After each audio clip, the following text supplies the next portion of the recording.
ઝારખંડમાં જેપીએસસી અને જેએસએસસી પરીક્ષાના પેપર 15 લાખમાં વેચીને લીક કર્યાના આક્ષેપો સાથે સુરતમાં એબીવીપી કાર્યકર્તાઓએ જોરદાર વિરોધ પ્રદર્શન કર્યું છે।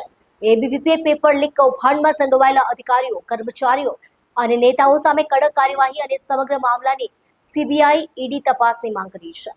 ઝારખંડની જેપીએસસી અને જેએસએસસી પરીક્ષાના પેપર લીક કૌભાંડને લઈને એબીવીપી કાર્યકર્તાએ સુરતમાં વિરોધ પ્રદર્શન કર્યું। કાર્યકર્તાઓનો આરોપ છે કે પરીક્ષાના પેપર 15 લાખમાં વેચીને લીક કર્યા હતા। પ્રદર્શનકારીઓએ કૌભાંડમાં સંડોવાયેલા અધિકારીઓ, કર્મચારીઓ અને નેતાઓ સામે કડક કાર્યવાહીની માંગ કરી છે। જો માંગણીઓ પૂરી ન થાય તો સમગ્ર દેશમાં ઉગ્ર આંદોલન અને ઝારખંડ વિધાનસભાના ઘેરાવની ચેતવણી પણ આપી છે।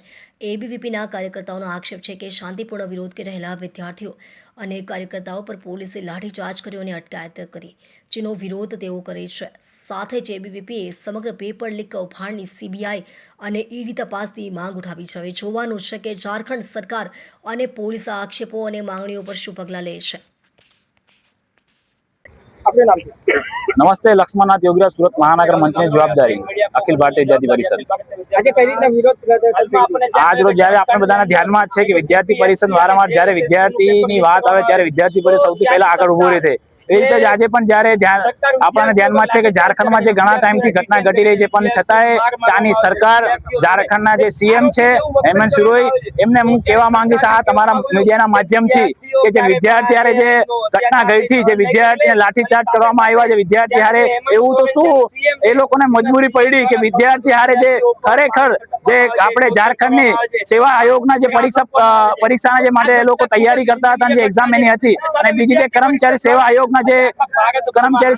ઝારખંડની જે પરીક્ષા હતી, બેઉની જે પેપર હતા એમાં જે એ તો હું એ લોકોને મજબૂરી પડી કે જે વિદ્યાર્થી ખરેખર એ વિદ્યાર્થી જ હતા, પણ એ લોકો શાંતિપૂર્વક વિરોધ પ્રદર્શન કરતા હતા, એ લોકો ખાલી એમની અવાજ મૂકતા હતા, પણ છતાંય તેની સરકારને તાના તંત્રે એ લોકોના હારે એવો બિહેવિયર કર્યો જેવી રીતે કે આ લોકો કોઈ એક આતંકવાદી છે। પણ અખિલ ભારતીય વિદ્યાર્થી પરિષદ ક્યારે ચૂપ રહ્યું ને અખિલ ભારતીય વિદ્યાર્થી પરિષદે રાંચીમાં ત્યાં આંદોલન કર્યું, ત્યાં અમારા 110 જેટલા કાર્યકર્તાઓને ડિટેન કરવામાં આવ્યા, એનાથી પણ વધારે ડિટેન કરવામાં આવ્યા, અમારા રાષ્ટ્રીય મહામંત્રી સોલંકીને પણ ડિટેન કરવામાં આવ્યા, પણ છતાં વિદ્યાર્થી પરિષદે ક્યારે અવાજ બંધ નહીં કરી, વિદ્યાર્થી માટે હંમેશા આગળ ઉભું રહ્યા। સમગ્ર ભારતમાં આજ રોજ વિરોધ પ્રદર્શન કે જે આ ઘટના ઘટી ઝારખંડમાં ખરેખર અત્યારે ખોટી છે, જે બીજી વાર આવી ના ઘટે।